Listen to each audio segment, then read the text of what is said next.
graça e paz. Vamos começar mais uma aula sobre a história das mulheres da Bíblia. E hoje a mulher que nós vamos estar estudando a sua história é Miriam. E nosso tema é Miriam, lições para a mulher desse tempo. Grandes instruções do Senhor, Ele vai nos trazer através dessa história, assim eu creio. E eu já quero começar te dizendo, minha irmã, que a história de Miriam, nós podemos até dividir em 3 partes muito importantes. E cada uma dessas partes se complementam, né? A primeira parte nós podemos chamar de o ato de amor, que foi de Miriam para o seu irmão. A segunda parte, os dons e talentos para a glória de Deus. E a terceira parte, o pecado e o perdão.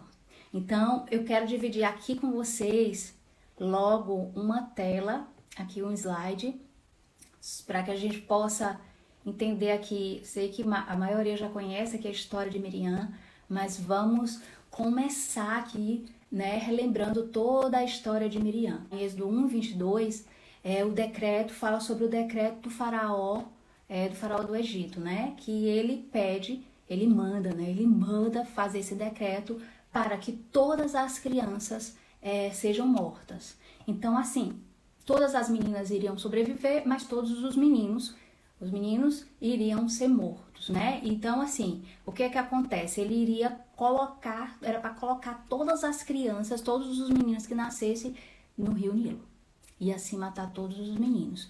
Então, mas por que esse decreto? Porque a população dos hebreus, o povo hebreu, estava crescendo e ele estava com medo de uma rebelião, estava com medo que o povo se voltasse contra o reino. No Êxodo 2, do 1 ao 10, fala sobre o nascimento desse menino, que é o Moisés, que a gente vai falar aqui, que é o irmão de Miriam.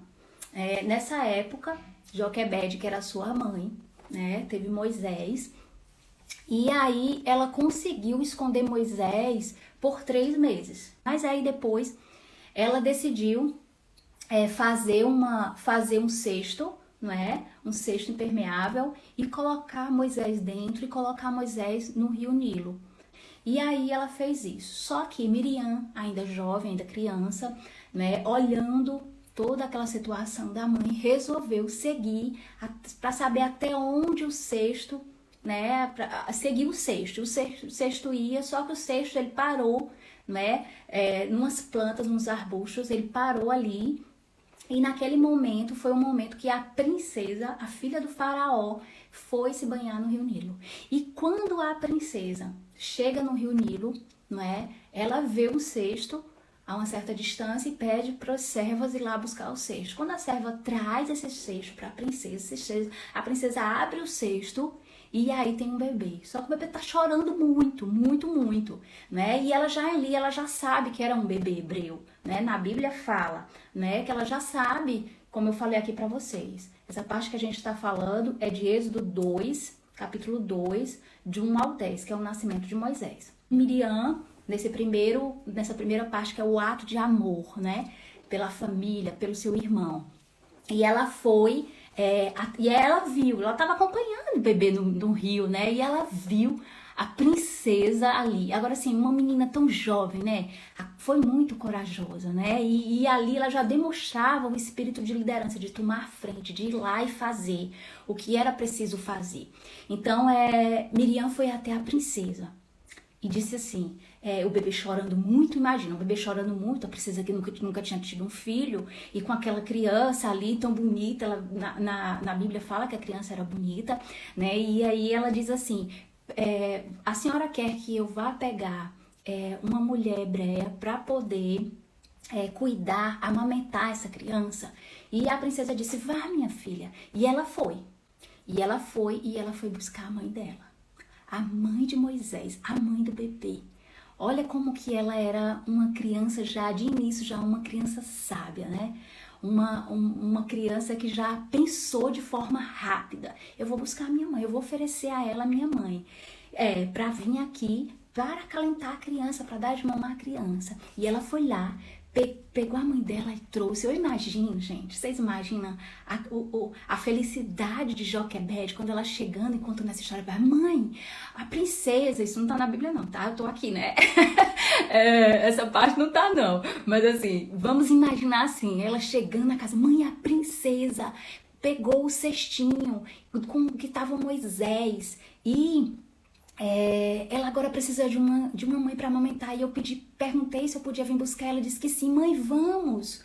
E aí ela assim, eu acho que foi um misto, né? Assim, como mãe, não é? Deve ter sido um misto de emoção dentro daquela mulher. E acho que aquela mulher deve ter ido desesperadamente até o encontro da princesa. E chegando lá,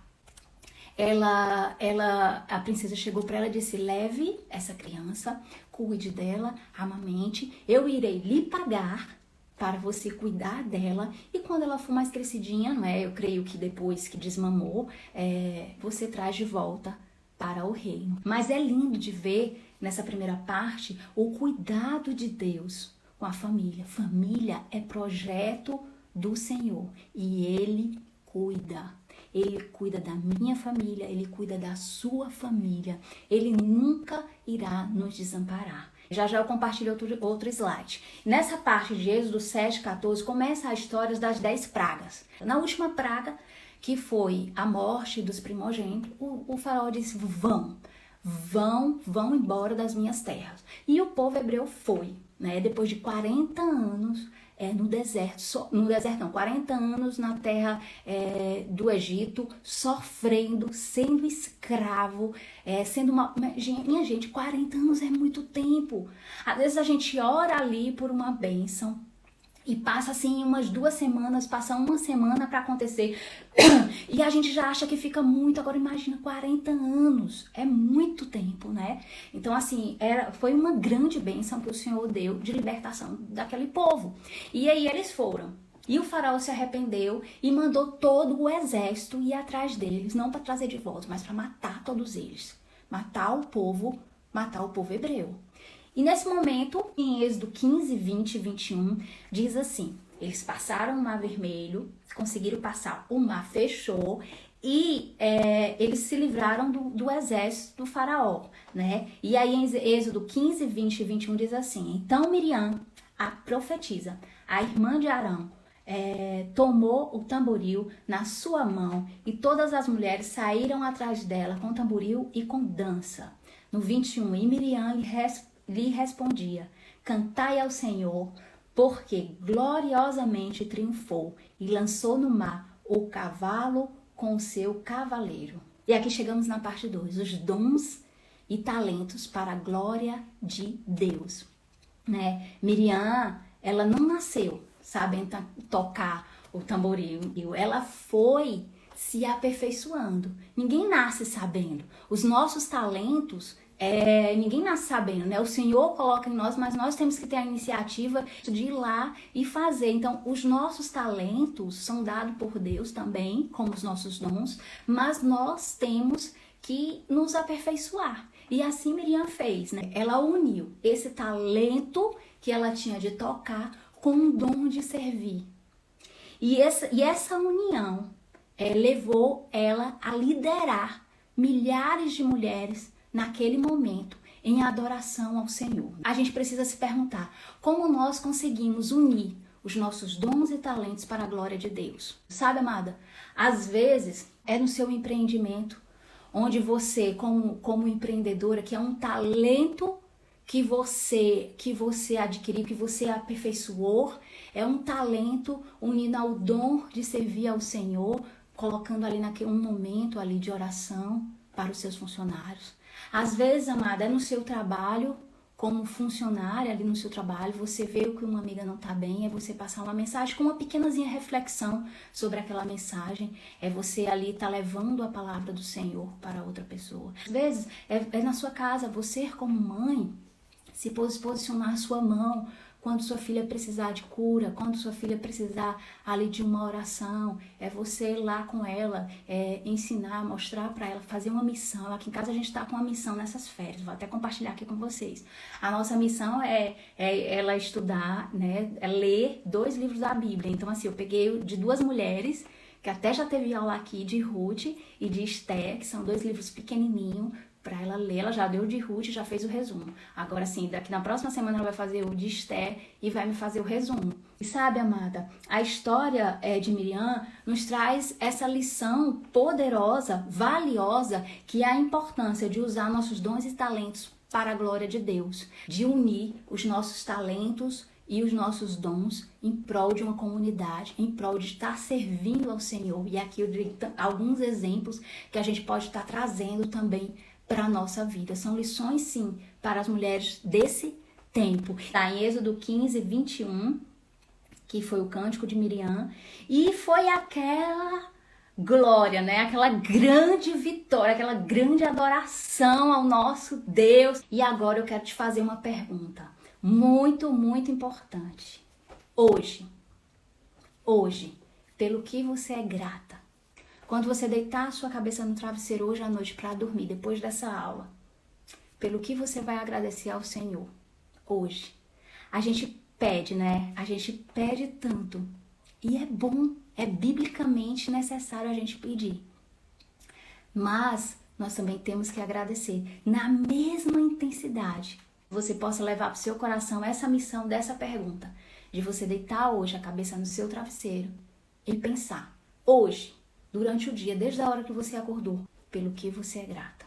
E aí vamos para a terceira parte, né?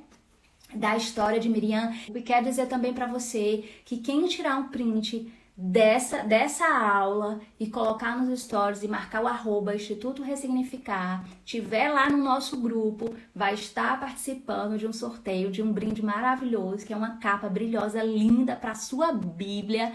E eu vou compartilhar com vocês uma tela, porque eu gostaria que a gente lesse junto, porque essa parte ela é muito, muito importante, sabe, minhas irmãs, da história de Miriam. Está lá em Números 12, do 1 ao 10. E diz assim: Miriam e Arão começaram a criticar Moisés, porque ele havia se casado com uma mulher cuxita. O que é uma mulher cuxita?